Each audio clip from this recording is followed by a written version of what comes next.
Before it begins, silence. Not the accidental kind, not the lazy pause between acts. This is the tight, chest-pressing kind that lives right before something fragile either breaks or blooms. The stage is old wood, scuffed from decades of sock-hop dances and dusty school plays. Somewhere in the dark, a single piano chord sounds, soft, tentative. In the audience, programs rustle. A man clears his throat. Someone else chuckles under their breath. She's 17, standing at the center in a dress a little too long, hands trembling just enough to make the microphone quiver. The heat from the spotlights crawls down her back, sweat beating at her neck. One breath. The crowd doesn't know yet that the song about to leave her mouth is one they've heard 100 times. The song owned, in every sense, by one man, Elvis Presley. Which is why the voice from the dark lands so hard. Go home, kitchen girl. Laughter cracks through the rows. Not loud, but cutting enough to shift the air. The piano waits, the chord still hovering. She swallows. The next sound could be her first note, or her surrender. Let us know where you're watching from, and we hope you enjoy the story. The microphone felt heavier than it had in rehearsal, as if it knew what was about to happen. She tried to push her voice forward, but it kept slipping, thinner with each bar. In the stage lights, the audience blurred into a shifting mass of pale ovals, but she could sense the eyes, measuring, waiting, judging. Even the polite ones in the back, their arms folded, looked like they had already decided. A note cracked, too high, the sound splintering in the still air. Her fingertips dug into the metal of the mic stand until her knuckles whitened. She wanted to breathe deeply, but the air in her chest had gone brittle. From somewhere in the rear, a chair leg scraped the floor, and the noise landed in her ear like a verdict. She forced herself to glance down the front rows, thinking it might steady her. Instead, she caught the curve of someone's mouth. Half a smile, but not the kind that lifts you. It was the kind you get in small towns when people think they understand your limits better than you do. Her throat tightened. She missed an entrance by half a beat. That was when she noticed movement in the far right wing of the stage. At first, it was just a pale shape, indistinct in the shadow. Then it stepped forward into the hot circle of light, and the edges became crisp. White tuxedo, narrow black tie, the unmistakable stance of a man who had crossed hundreds of stages. There was no announcement, no roar from the crowd. Just the quiet inevitability of Elvis Presley walking toward her as if it were the most natural thing in the world. His face was unreadable from where she stood, but there was a calm about him that made the restless crowd seem far away. He picked up the spare microphone from its stand without looking down, as if he'd known it would be there. Then his eyes found hers for a fraction of a second, long enough to pass along something that wasn't quite a smile and wasn't quite a command. It said, "I'm here. Keep going." He turned slightly toward the band and nodded, his grip loose on the microphone. And when the next chord rolled out, he came in exactly where she had faltered. The audience, as if trained, stilled. The only movement was the small sway of his shoulders as he fell into the melody. She followed, her voice tentative at first, trying to match the warmth of his tone. It was deep without being heavy, smooth, but carrying a grain of something lived in. It didn't push her, it held her up. By the second line, her pitch had steadied. By the third, she'd stopped thinking about the audience entirely. The spotlight heat, the raw patch in her throat, the tremor in her hands, all of it slipped away until there was only the sound, hers and his, braiding together over the hum of the room. They shared maybe 8 measures, No more. Then the last chord resolved, hanging just long enough for her to notice the faint scent of aftershave when he stepped closer. He gave her a small, definite nod and touched her shoulder. A single tap, light as a coin, dropped into a pocket. Then he turned and walked off the way he'd come, past the curtain and into shadow. For a heartbeat, the room was soundless. She could feel her own pulse in her palms. Then the first claps came, sharp, sudden, and in a moment the hall was a tide of applause, cresting higher, echoing off the walls. She realized with a jolt that it wasn't for him. It was for her. She stood there, the white-hot circle of the spotlight still around her, the smell of the stage varnish rising in the heat. The crowd was clapping and whistling now, some on their feet, and she understood with a strange clarity that she was no longer the same person who had stepped out here minutes ago. She was alone in the light again, but she wasn't alone in herself. The hallway outside the auditorium smelled faintly of floor polish and paper programs. The last of the audience chatter leaked through the heavy doors, blurring into the muffled clink of folding chairs being stacked somewhere behind the stage. She moved quickly, head down, wishing the cool of the corridor could wash away the heat still clinging to her skin. Two of her classmates leaned against the row of lockers near the exit, the kind of casual stance that always masked intent. One of them, a boy who'd been in her homeroom since 3rd grade, tilted his head as she passed. "So," he said, his voice loud enough to catch in the still air, "trying to be the next Elvis?" His smile carried no warmth, just the satisfaction of hitting a bruise. His friend chuckled without looking up from his pack of gum. The words landed harder than she expected, like a slap she hadn't braced for. The applause from moments ago felt suddenly like it belonged to someone else. She kept walking, but in her chest something dark and restless churned. It wasn't the collapse she'd feared on stage. It was a flare, sharp and hot, rising up from somewhere deeper. A door opened ahead, and her music teacher stepped out, still wearing the beaded scarf she used for performances. She held a folded slip of paper in her hand.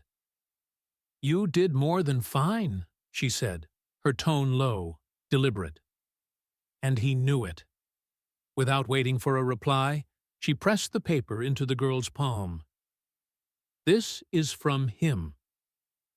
The hallway lights hummed overhead as she looked down. The paper was thick, like something torn from hotel stationery, faintly creased from being carried in a pocket.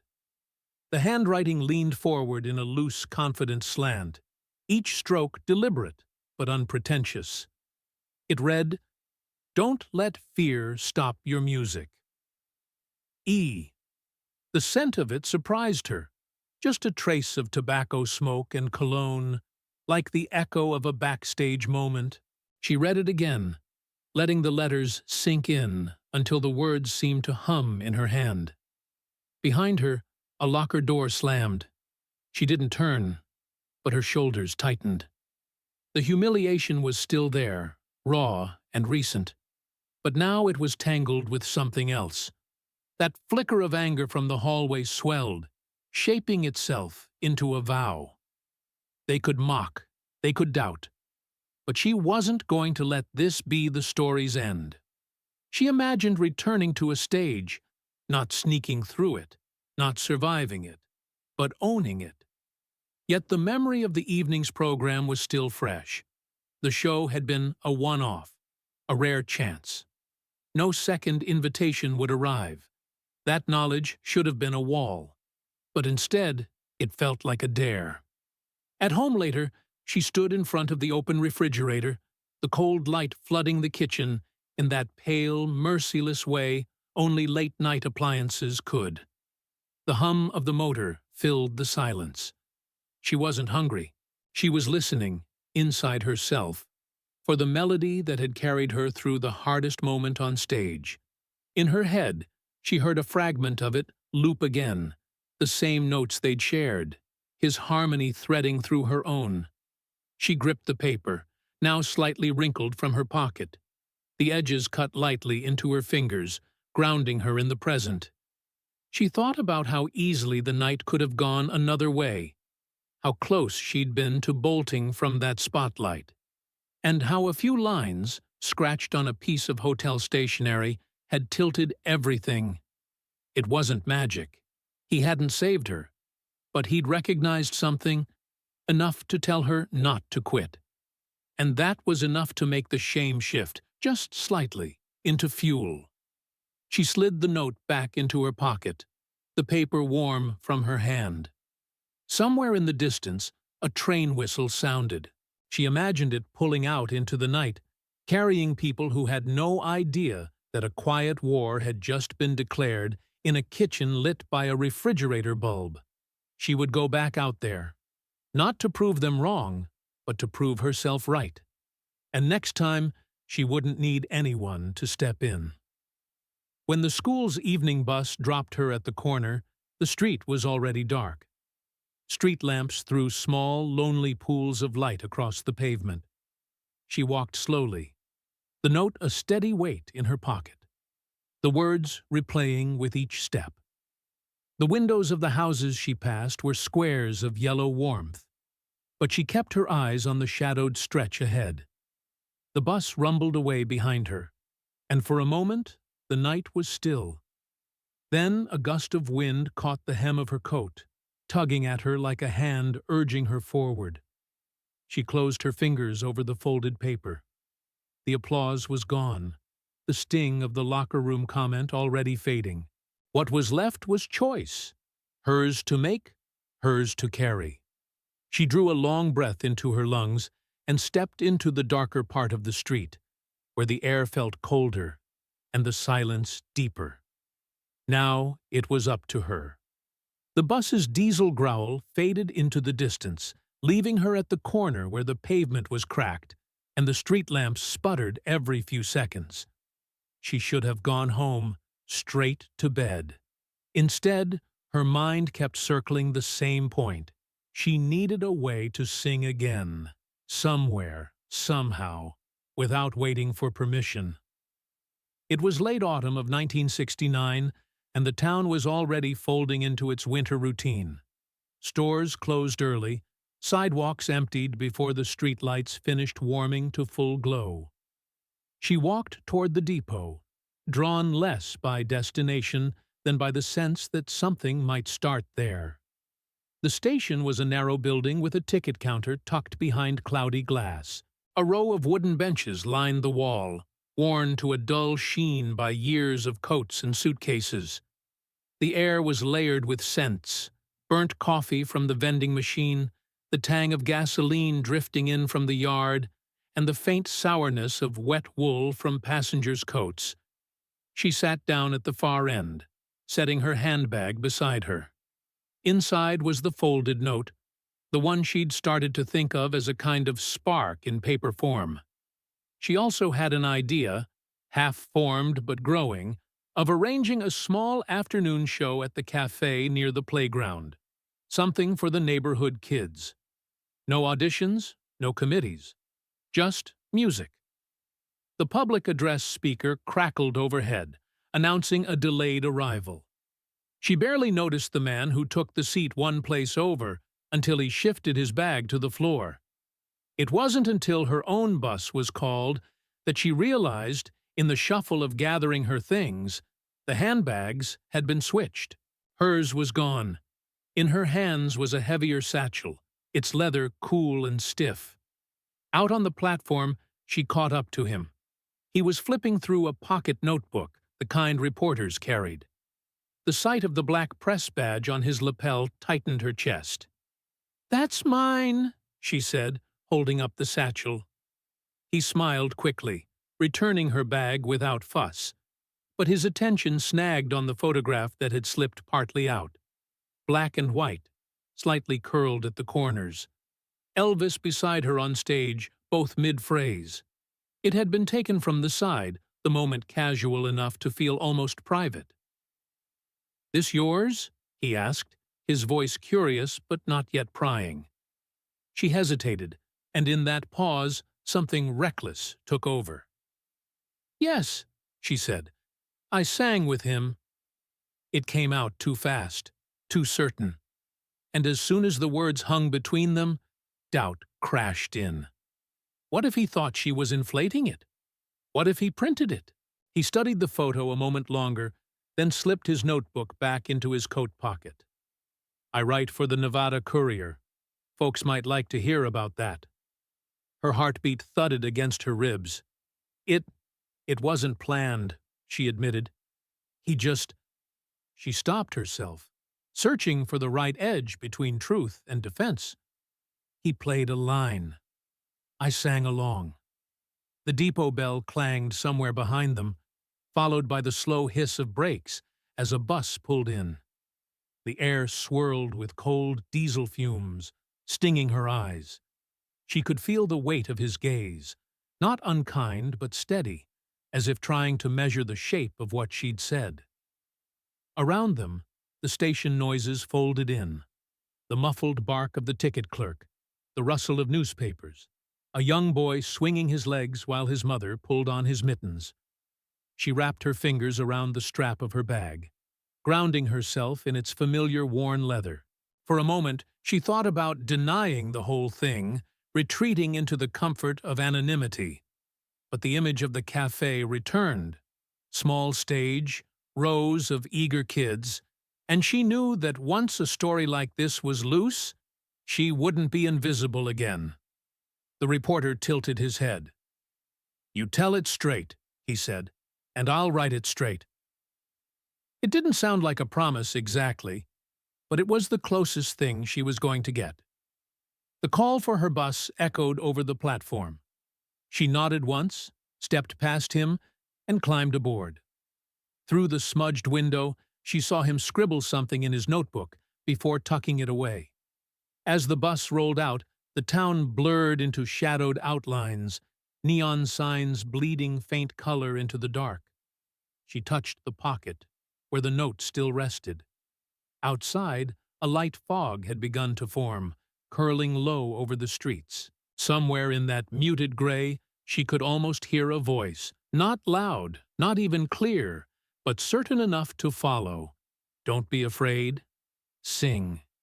She leaned her head against the cool glass and let the hum of the engine carry her deeper into the night. 3 days later, the town woke to a headline that was impossible to ignore. On the front page of the Nevada Courier, beneath the weather forecast and the county fair results, sat a grainy black-and-white photograph. The caption read, "Local girl shares stage with Elvis Presley." The paper itself smelled of fresh ink and hot machinery, the scent still clinging from the press room. The photo, cropped tight, showed her and Elvis mid-song, both leaning into their microphones. To anyone not there, it looked like a rehearsed duet. She held the page in both hands at the cafe counter, her fingers smudging the black print. The text beneath the photo was brief. 3 paragraphs describing her as a young singer from Nevada who recently performed alongside the king of rock and roll. Nowhere did it mention the truth, that it had been spontaneous, that she had nearly stumbled before he stepped in. By noon, the news had seeped into every corner of the town. At the hardware store, 2 men leaned against a display of rakes, debating whether it was real or a stunt. Outside the post office, an older woman whispered to her neighbor, shaking her head in a way that suggested disapproval without facts. Then came the letters. They arrived at her parents' house in plain envelopes, no return addresses, the handwriting stiff and cautious. Some were short, "You're embarrassing yourself," others longer, weaving half-accusations about chasing fame, about making up stories to get in the paper. Her mother read them once, folded them back carefully, and slid them into the drawer beneath the telephone. Even the school hallways seemed to narrow around her. Whispers trailed her between classes, voices dropping low whenever she passed. She caught fragments. "Wouldn't happen unless—" He doesn't just never the whole sentence, but always enough to make her jaw tighten. One afternoon, her music teacher pulled her aside in the practice room. The walls smelled faintly of rosin and brass polish, the air warmer than the hallway outside. "You can't fight all of them," the teacher said quietly. "Not with explanations. They'll forget the story if you give them something else to talk about. Sing, and sing so well that they can't doubt what they're hearing." It wasn't encouragement so much as strategy. She understood the difference. That evening, she unfolded the paper again at her kitchen table. The edges were already fraying from being handled. She studied the photograph, the way Elvis's head was angled toward her, the faint curve of his mouth. The image had weight. It was proof, but also fuel for every suspicion. Through the cafe window the next day, she noticed her own reflection holding the same newspaper. Beyond the glass, the street bustled in its slow, small-town way. At the next table, a man in a corduroy jacket was telling someone, "They say he might be coming back through here on tour." The words slid into her like a sudden change in weather, sharp, bracing. She turned, pretending to sip her coffee, but caught every detail. The tour, the date, the rumor that his manager was scouting for local voices again. Her mind jumped ahead before she could stop it. The idea of seeing him again was tangled, part dread, part hunger. The last time, she'd been caught in the middle of collapse. If there was another meeting, she didn't want it to be a rescue. She wanted to walk into it standing straight, no help required. The man in corduroy laughed at something his companion said. She folded the newspaper and slid it into her bag, her pulse still climbing. Outside, the wind rattled the cafe's doorframe. That night, the paper lay on her desk under the yellow circle of the lamp. She smoothed it flat, staring at her own image, until it blurred. Around her, the room was silent, except for the ticking of the clock, each second measuring the distance between rumor and reality. If he was coming back, she would be ready this time. The rumor from the cafe lingered in her mind for days, like a melody that refused to fade. She didn't repeat it aloud, not to her parents, not to the few friends she still had at school, but it played under everything she did. In the mornings, brushing her hair in front of the mirror, she'd catch herself wondering whether he would remember her face.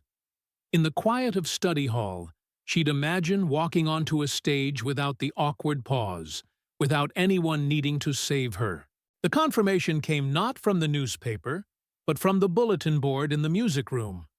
Someone had tacked up a small notice, typed with a faintly crooked margin, that read, "The Presley Management Company is inviting a children's chorus to participate in the upcoming show in Reno. Rehearsals will be held the week prior." She stood reading it longer than necessary, aware of the teacher watching from her desk. When the bell rang, the teacher called her over. "I added your name to the list," she said quietly, as if mentioning a minor detail. "Don't thank me yet. It's just an audition for the chorus, not a guarantee." Her eyes flicked up, searching for reaction. "But it's a door." The words struck her harder than the rumor had. She nodded, afraid that if she spoke, she'd give away too much. Fear, hope, all tangled. 3 days later, the envelope arrived. It was thicker than a letter, sealed with a faintly embossed crest, a crown above the initials EP. The paper was rougher than ordinary stationery, almost like parchment. Her name was typed neatly in the center. No smudges, no spelling errors. She opened it in the hallway, the front door still ajar behind her. The first page was brief. "You are invited to participate in the rehearsal for backing vocals for the upcoming performance in Reno on March 4th. Please arrive promptly at 2 p.m. at the listed address." Her pulse jumped, but so did the other feeling, the one that had shadowed her since the talent show. What if he doesn't recognize me? What if I'm just another face in the lineup? The envelope carried a faint scent of varnished wood and some citrus polish, as if it had been prepared on a desk that had seen decades of use. She ran her thumb over the raised edge of the crest, then read the page again, slower this time. By evening, the news had spread without her telling a soul. The girl from the locker room whisperers passed her in the grocery store, giving a look that wasn't exactly hostile but far from friendly. The cashier, on the other hand, smiled too widely, as if already imagining the story she could tell customers when the show was over. At home, she propped the letter against the lamp on her desk. The light caught the embossed crest, making it shine faintly. She tried to picture the rehearsal room. Would it be grand, with velvet curtains and heavy carpets, or just a bare hall with folding chairs? The air outside had cooled by the time she decided to walk into town. She pulled on her coat and stepped into the evening. The lamps along Main Street glowed in a line, their light pooling on the sidewalk like warm coins. Halfway down the block, she stopped. On the brick wall of the old post office, someone had pasted a concert poster. Elvis, mid-pose, one hand on the microphone stand. Across the bottom, in black marker, was a scrawl. "See you soon, kid." She stepped closer. The letters were bold, leaning forward, the pen pressure varying just enough to suggest it wasn't a print. Her breath clouded in the air as she stared at it. The curve of the S looked like the one from the note in her pocket, the one she'd folded and unfolded 100 times. Whether it was meant for her or just a coincidence, she didn't know. But standing there, with the poster's edges lifting in the wind, she felt a small shift inside. The sense that this wasn't just another chance. It was a test she'd been walking toward all along. She pressed her gloved hand to the cool brick, as if to steady herself, then turned back toward home. The letter would still be waiting on her desk, the crest catching the lamplight, reminding her of what was coming. The rehearsal hall was nothing like she'd imagined. No velvet curtains, no gold trim, just a wide room with scuffed wooden floors and the faint smell of varnish, mixed with the sharper tang of electrical cables warming under the stage lights. A row of metal folding chairs stood along one wall, their legs screeching against the floor as the chorus members shifted into place. She'd been assigned to the second row, near the middle. From there, she could see the band in the corner tuning up. Bass strings humming low, the muted pops of drumsticks testing the snare. The air was already warm, not from the heating vents, but from the collective anticipation of dozens of bodies waiting for the man everyone knew was about to walk in. When he did, it was without fanfare. The side door opened, and Elvis strolled in wearing a dark jacket over an open-collared shirt. His hair caught the light in a way that made it look almost sculpted. He greeted a few musicians by name, cracked a joke that drew easy laughter, and tested a microphone by speaking into it casually. She told herself not to stare. From where she sat, he was just close enough for her to see the creases at the corners of his eyes when he smiled. But he didn't look her way. Not yet. The first run-through began. The chorus sang in unison, the sound filling the room in safe, even layers. She focused on her breathing, the shape of the vowels, the crisp consonants. He moved between the musicians, listening, adjusting, never glancing toward the second row. Midway through the second song, he lifted a hand, and the band stopped. The sudden silence made the air feel heavier. He scanned the group for a moment, then said, "Let's try something. You there," and pointed directly at her. "Give me the first lines on your own." Her pulse shot into her throat. She rose, every movement deliberate, and stepped forward until she was clear of the others. The microphone felt cooler than she expected, its metal grip faintly textured. The pianist gave her a nod, and the opening bars began. She let the first note out carefully, unsure if her voice would steady itself in time. But somewhere in the second phrase, the nervous tremor smoothed, the tone opening up as if she'd found the right latch inside her chest. She didn't look at the chorus, didn't glance at the musicians. Only when she reached the end of the verse did she catch the smallest shift in his expression. Recognition. His eyebrows lifted slightly, and a half-smile crossed his face, quick but certain. He stepped closer, angled his microphone toward her, and joined in on the harmony. The blend was instant, the chord richer than it had been in her memory from that first night. When the last note faded, someone from the rhythm section tapped a drumstick against the snare in applause. A couple of the horn players joined in, and soon there was a smattering of claps from the rest of the room.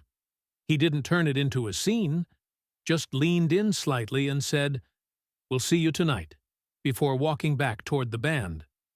The comment might have been nothing more than rehearsal chatter, but the way he said it carried a weight she couldn't quite name. She returned to her seat, her knees buzzing. The rest of the run-through passed in a blur. When the chorus was dismissed for the break, she stayed in her chair, fingers lightly touching the mic stand where she'd just been. It wasn't rescue this time. It wasn't luck. He'd called her out because he'd heard something. And that alone rewrote the months between the talent show and this moment. As the room emptied, the sound of cases latching and instruments being set down filled the space. She lingered, pretending to search for her coat, until the door closed behind the last musician. The air felt different now, charged in a way that had nothing to do with the lighting or the warmth of the room. She didn't know what would happen that night, but for the first time since the note in her pocket, she felt ready to walk into whatever it would be. The concert hall had a smell all its own, a blend of cigarette smoke, polished wood, and the faint ozone tang from the stage lights heating under the rig. Backstage, the air was thicker, humming with the energy of people who knew the next 2 hours would demand every ounce of their focus. She stood with the rest of the chorus in a narrow corridor painted a dull cream, the walls scuffed by decades of equipment cases. The sound of the audience beyond the curtains was a living thing. Low at first, then surging in waves as latecomers found their seats. Somewhere above, a spotlight operator coughed, his voice echoing faintly down through the metal catwalk. Her stomach was a knot, but not from fear. It was the anticipation. The same electric tightness she'd felt before the first downbeat in rehearsal, magnified now by the scale of the room. A man in a tailored suit approached, his clipboard tucked under one arm. His hair was combed into place with military precision.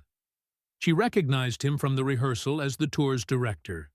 He stopped in front of her, eyes steady but cool. "Solo will be handled by our regular vocalist tonight," he said without preamble. "You're in the chorus. Stay in formation. No exceptions." His tone wasn't unkind, but it left no room for discussion. She nodded once, not trusting her voice. As he walked away, the knot in her stomach shifted, still tight, but harder now, like something clenched in a fist. The band struck the opening chords of the first number, and the sound rolled through the floor beneath her shoes. The chorus filed out, the sudden brightness of the stage lights making her blink. Beyond the footlights, the audience was a sea of shadowed faces, punctuated by the glow of cigarettes and the occasional glint of a watch band. The first songs went by in practiced sequence. She sang her parts cleanly, keeping her eyes forward, but every time the regular soloist stepped forward, she felt a small pull inside, a quiet ache, knowing how close she'd been. Then, midway through the set, Elvis stepped to his microphone. He drew out the pause before speaking, letting the crowd settle. "Now," he said, voice warm but carrying, "I want to bring someone up who's not in the program." The director's head turned sharply toward him, but Elvis kept going. "A while back, I met a young lady in a place not too far from here. She surprised me. Tonight, I'd like her to sing with me." His eyes moved over the chorus, and then he said her name. Clear, unmistakable. The audience reacted instantly. Cheers from some, a ripple of curious murmurs from others. The director's expression froze into a mask, but there was nothing he could do. She stepped forward, the heat from the lights now matched by the thrum in her chest. Elvis gestured her toward the center, his hand open, palm up, as if inviting her into a circle only the two of them could see. As she reached him, the band shifted into the intro, the bass line steady beneath the shimmer of the piano. He leaned slightly toward her and said just loud enough for her to hear, "Let's have some fun." The crowd's sound swelled again. Not quite applause this time, more like a collective intake of breath before the dive. Somewhere backstage, she knew, the director was grinding his teeth. Out here, though, the moment belonged to them. The center of the stage felt almost too bright, the kind of light that bleaches out depth, making the rest of the world drop into shadow. The hum of the crowd was a living current, shifting, restless, waiting to be impressed or disappointed. Elvis stood beside her, his posture easy, one hand resting on the microphone stand. He gave her a quick smile, not reassuring so much as challenging, as though to say, "Let's see what you've got." The band behind them eased into the first bars of the song, the guitar line curling smooth as smoke. She lifted her mic. The first syllable barely left her lips before a sharp, piercing whine shot through the speakers. Feedback. The sound clawed at the air, loud enough to make a few people in the front rows wince. A murmur rippled through the audience. Somewhere off stage, the sound tech scrambled, twisting knobs, swapping cables.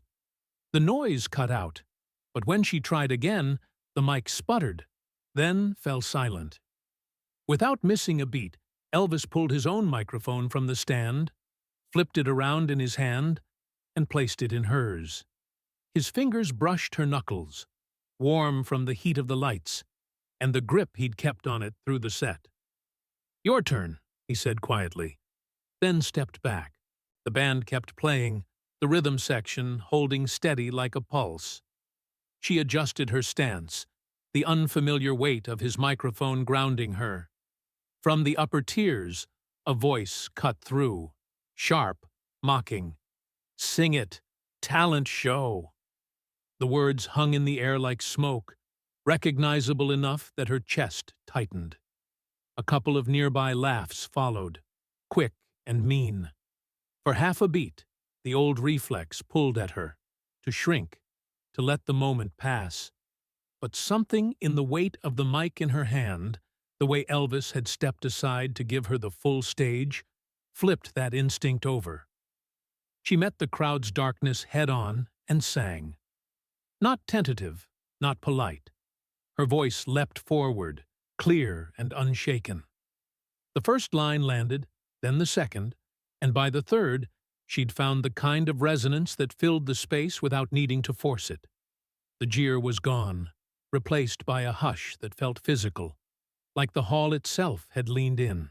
Elvis didn't rejoin immediately. He stayed back, arms loosely crossed, letting her own voice carry the melody. The spotlight heat soaked through her dress, the edges of the stage faintly cooler where the light didn't reach. Somewhere above, the slow spin of a ceiling fan shifted the air, and she could feel the breeze on the back of her neck between phrases. By the time she reached the chorus, the audience had begun to change. A few scattered claps timed to the beat, then more voices calling encouragement, not mockery. She let the last note of the section rise higher than she'd planned, holding it until the breath in her lungs thinned. When it broke into silence, it wasn't the fragile pause of a crowd unsure. It was the deep, collective pause of people deciding they'd just seen something worth remembering. Elvis stepped forward again, only after the final chord faded, taking his mic back with a small nod. He looked out over the hall, then back at her, his eyes catching the stage light. "You know now," he said into the mic, his voice carrying easily, "why I walked out there that night." The audience erupted, this time without hesitation. The applause rolled over the stage in waves, each one higher than the last. He let the ovation crest and recede until it was a steady roar rather than a storm. The band waited with instruments poised, the brass players' bells glinting, the drummers' sticks hovering over the skin. When the sound finally thinned enough for speech, he angled the microphone toward the audience and spoke in a measured cadence that filled the room without shouting.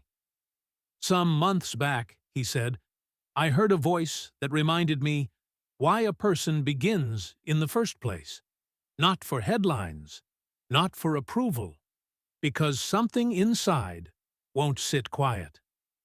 He didn't turn to her yet. He looked into the dark where the crowd lived, like he was telling them a private truth. "I saw that spark then, and I saw it tonight." The hall, so recently raucous, tightened into attention.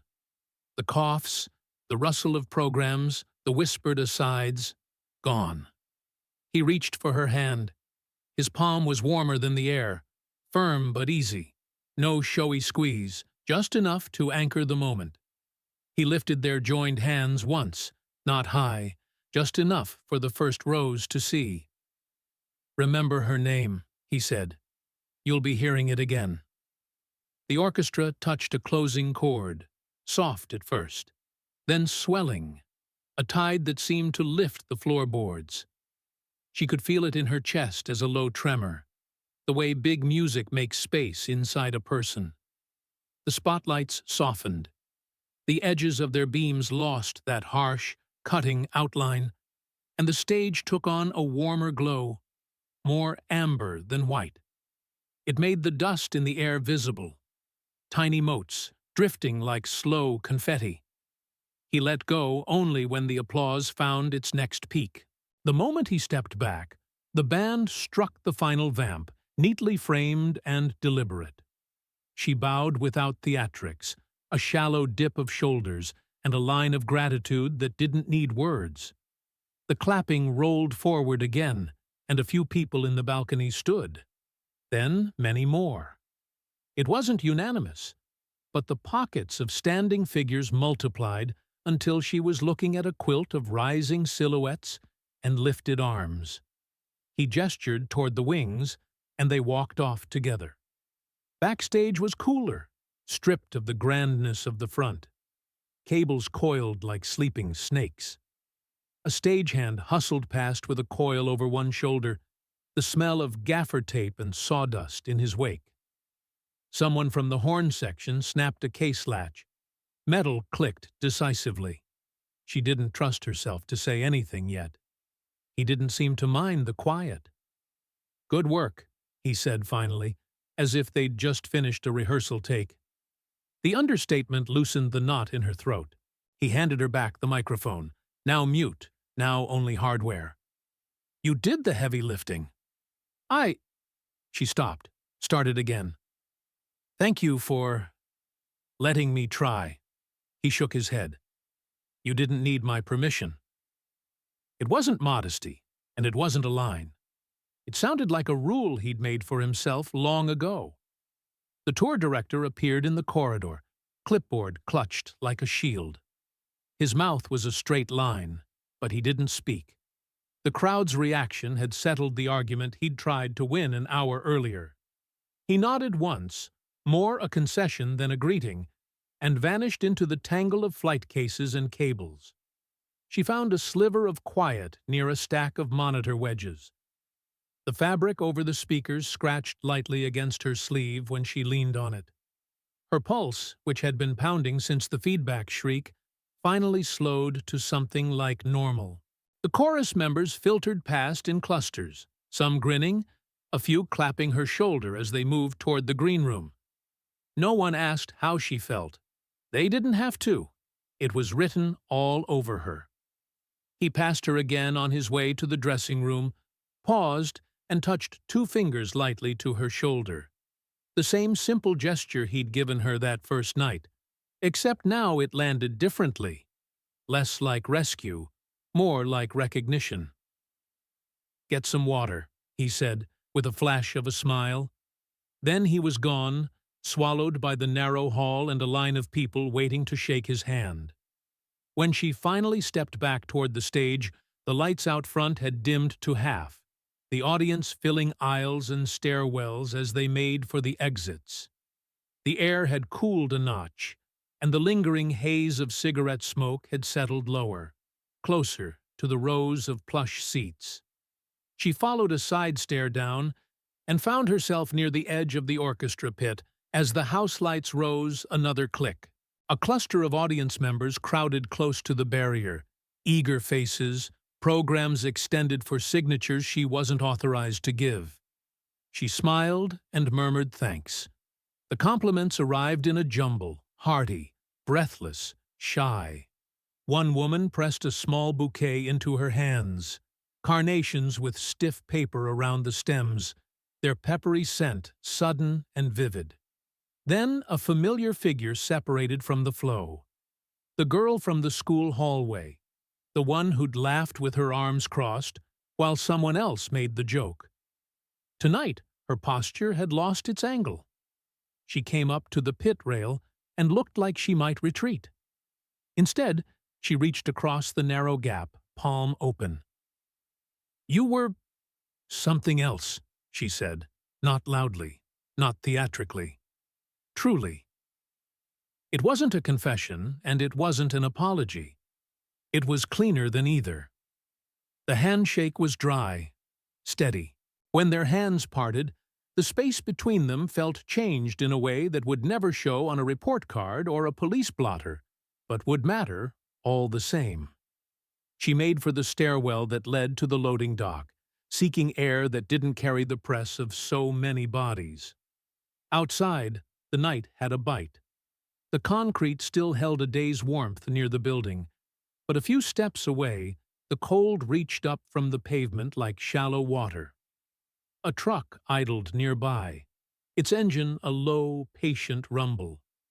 The sky over the roofline was a deep navy, a single star visible where the city's glow failed to scrub everything clean. She slipped a hand into her coat pocket out of habit, and found the folded square of paper. The edges had softened from being handled, the crease lines glossy from repeated bends. She took it out and unfolded it under the yellow pool cast by the loading dock lamp. The slanted handwriting tilted forward, and the short sentence, "Don't let fear stop your music, E," looked smaller than it had the night she received it. She smiled, not at the words themselves, but at the space between the lines and tonight.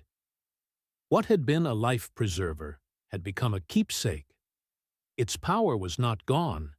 It had simply moved, from paper to the place behind her ribs where the high note had lived all evening. She refolded it carefully. She knew she wouldn't throw it away. She also knew she didn't need to read it again to remember. The ink had done its work. From inside the building, a burst of laughter carried out, then faded. Someone rolled a case over the threshold. The wheels clattered, then steadied. She tucked the carnations under her arm and headed toward the corner where the alley met the main road. The poster on the brick wall from weeks ago had been partially peeled by weather, the corner lifting and flapping softly in the breeze. The marker scrawl, "See you soon, kid," had blurred at the edges, but the shape of the letters remained. She paused long enough to touch the ragged edge of the paper with a fingertip, a small acknowledgement to the thread that had run from that message to this night.